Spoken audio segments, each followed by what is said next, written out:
સ્થાનિક સ્વરાજ્યની ચૂંટણીઓ પહેલા ગુજરાતમાં પ્રજાશક્તિ ડેમોક્રેટિક પાર્ટી સક્રિય થઈ ગઈ છે. ગુજરાતના પૂર્વ મુખ્યમંત્રી અને પ્રજાશક્તિ ડેમોક્રેટિક પાર્ટીના સુપ્રીમો શંકરસિંહ વાઘેલાએ ગુજરાત અધ્યક્ષની સાથે પાલનપુર ખાતે પહોંચી પાર્ટીના કાર્યકર્તાઓ સાથે બેઠક કરી અને તેમાં બનાસકાંઠા જિલ્લા પ્રમુખ તરીકે દોલાભાઈ ખાગડાની જાહેરાત કરવામાં આવી. શંકરસિંહ વાઘેલાએ રાજ્યમાં દારૂબંધી હટાવી દેવી જોઈએ તેવું નિવેદન કર્યું છે. સ્થાનિક સ્વરાજની ચૂંટણીઓ નજીકમાં છે અને તે પહેલા ગુજરાતના પૂર્વ મુખ્યમંત્રી શંકરસિંહ વાઘેલાએ તેમની નવી પાર્ટી પ્રજાશક્તિ ડેમોક્રેટિક પાર્ટીને સક્રિય કરવાનું કામ શરૂ કરી દીધું છે. આવનારા સમયમાં સ્થાનિક સ્વરાજની ચૂંટણીઓમાં ત્રિપાંખીયો જંગ દેખાય તો નવાઈ નહીં. શંકરસિંહ વાઘેલાએ પાલનપુરની ખાનગી હોટલ ખાતેની ડેમોક્રેટિક પાર્ટીની બેઠક યોજી અને ત્યાં તેમની પાર્ટીના ગુજરાત અધ્યક્ષ અને બનાસકાંઠાના અધ્યક્ષ તરીકે લાખણીના દોલાભાઈ ખાગડાની વરણી કરાઈ.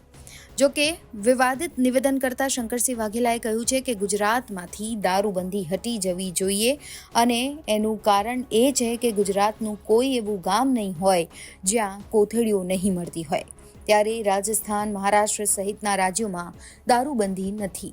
ગુજરાતના નજીકના રાજ્યોમાં દારૂ ખુલ્લેઆમ મળી રહ્યો છે. એટલે ગુજરાતમાં દારૂબંધી જેવું કશું જ નથી. ગુજરાતમાં દરેક ખૂણામાં આસાનીથી દારૂ મળી રહ્યું છે. લોકો ખરાબ દારૂ પીને મોતને પણ ભેટી રહ્યા છે. લોકો ડ્રગ્સના રવાડે પણ ચડી રહ્યા છે. ગુજરાતમાં વૈજ્ઞાનિક પદ્ધતિ અપનાવી ક્વોલિટીવાળું દારૂ મળે તે વ્યવસ્થા કરવી જોઈએ. દારૂમાંથી સરકારને જે આવક થાય તે વિદ્યાર્થીઓના શિક્ષણમાં લાવવી જોઈએ.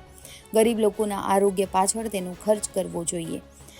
અત્યારે શંકરસિંહ વાઘેલાનું આ નિવેદન છે એ ખૂબ જ સોશિયલ મીડિયા પર વાયરલ થઈ રહ્યું છે અને લોકો અલગ અલગ કમેન્ટ્સ પણ કરી રહ્યા છે, પોતાની પ્રતિક્રિયા આપી રહ્યા છે. ત્યારે શંકરસિંહ વાઘેલાના આ નિવેદન પર આપના શું અભિપ્રાયો છે અમને કમેન્ટ બોક્સમાં જાણ કરજો. બ્યુરો રિપોર્ટ, ગુજરાત તક.